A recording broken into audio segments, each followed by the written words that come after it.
ассалому алайкум бинандагони азиз, хуш омадед ба канали мо. мавзӯи имрӯзамон дар бораи табобати бемории коронавирус нави COVID-19 дар шароити беморхона мебошад ва маводҳои доруворие ки дар ҳақиқатан ба он таъсири мусбӣ мерасонанд, дар бораи онҳо маълумот медиҳем.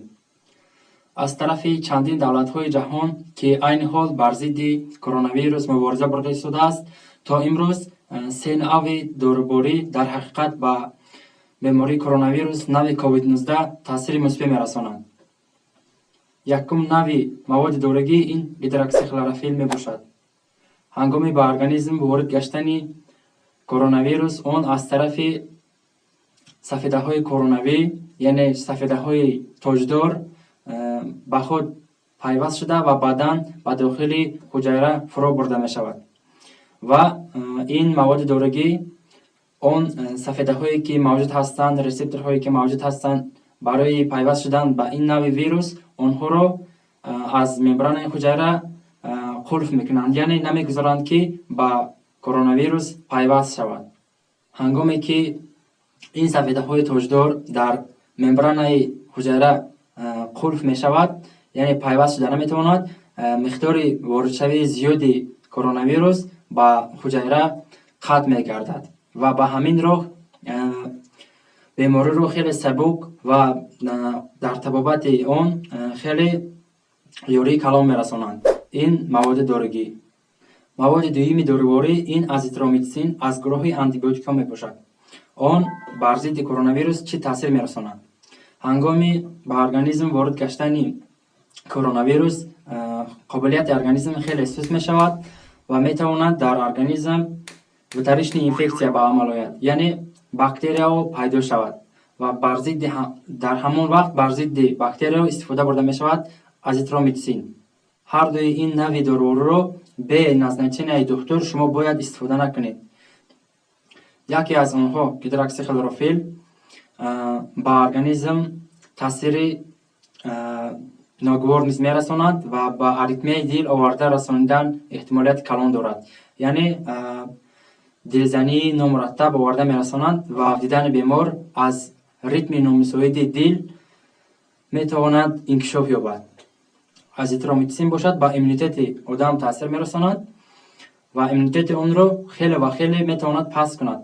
аз ҳамин ҳисоб онро фақат ҳангоми вуҷуд доштани бактерия дар организм истифода мебарад, яъне пневмонияи бактериявӣ низ ба вуҷуд меояд, дар ҳамон вақт истифода бурда мешавад, на ин ки дар пневмонияи вирусӣ. аз ҳамин ҳисоб ин доруҳоро бе дорухати бе назначенияи духтур бояд истифода накард, ки аз ҳамин ҳисоб дар Америка ва Италия бисёр беморон бе назначенияи духтур истифода бурданд ва фавти онҳо ва хеле зиёд инкишоф ёфтанд. маводи сеюми дорагӣ ин ремдесивир мебошад. ремдесивир бар зидди коронавирус чӣ хел таъсир мерасонад? ҳангоме ки аз тарафи ресепторҳои коронавир ба ҳуҷайра ҷабида шуд аллакай ва он шурӯъ мекунанд ба тақсимшавӣ, яъне зиёд шудан, афзоиш ёфтан, яъне аз як вирус якчанд вируси нав дар дохили ҳуҷайра ҳосил мешавад ва бо тариқи таркиши ҳуҷайра ба дигар ҳуҷайраҳо паҳн мешавад. маводи дорагии ремдесивир зиёд шудан ва афзоиш ёфтани ин вирусро бартараф мекунанд, яъне намегузорад ки он афзоиш ёбад. ҳангоме ки дар дохили ҳуҷайра фақат як дона вирус ҳаст, ин бехавф аст ва иммунитети ҳар як организм метавонад онро худ нест кунад. ҳангоме ки зиёд гашт миқдори вирус, аллакай ба иммунитети мо вазнинӣ хеле ва хеле баланд ба амал меояд. маводи чоруми дорагӣ ин дории тоцилизумаб мебошад. он бар зидди коронавирус чӣ хел таъсир мерасонад?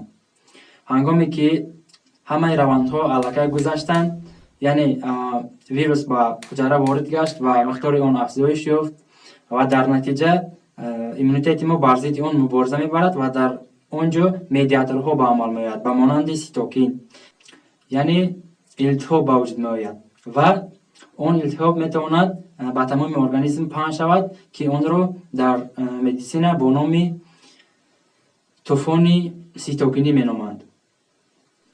ин тӯфони ситокинӣ дар организм аз тарафи сафедаи интерлейкин 6 اداره کرده می شود و توتسلیزماب با اینترلیکین 6 تاثیر می رسانند و اداره اون رو به زنبه خود می گیرد و پنجشوی اون رو یعنی سیتوکین رو با تمام ارگانیسم نمیگذارد، یعنی طوفان سیتوکینی رو پیشگیری میکنند. این هر چهار مواد دارویی از طرف تشکیلات تندرستی عمومی جهانی تصدیق کرده شده است و تا حال استفاده آن را منع نکرده است و در تمام دولت‌های جهان استفاده برده شده است.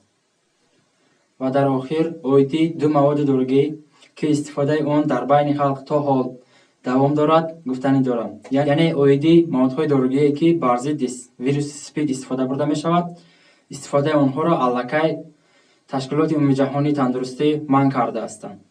چه خیلی که من به شما اویدی доказательства медицина маълумот дода будам аз тарафи ташкилоти доказательства медицина дар Великобритания дар 199 бемор таҷриба гузаронданд ва онҳо натиҷагирӣ карданд ки маводҳои дорогие ки вируси спидро табобат мекунанд бар зидди вируси коронавирус COVID-19 таъсир надорад.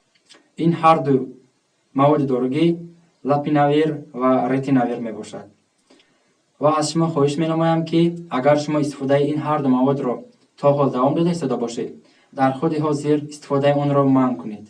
و در آخر گفتنی هستم که ویدیوی آینده اویدی 3 بیماری وجود دارد که اگر در ارگانیسم انسان هر 3 بیماری وجود داشته باشد و آن شخص با کرونا ویروس گرفتار شود، حالت فوت آن بیمار به 80% زیاد می شود. یعنی 3 بیماری که در یکجایی با ویروس کرونا ویروس کووید-19 بیمار را به فوت آورده می‌رساند. با کانال ما ابونه شوید، لایک مونید و ویدیو را به دوستان یا رفیقان خود پهن کنید تا بازدید دوستان عزیز هیچ وقت کسل نشوید و خود را از سرایت این بیماری کووید-19 نگاه دارید.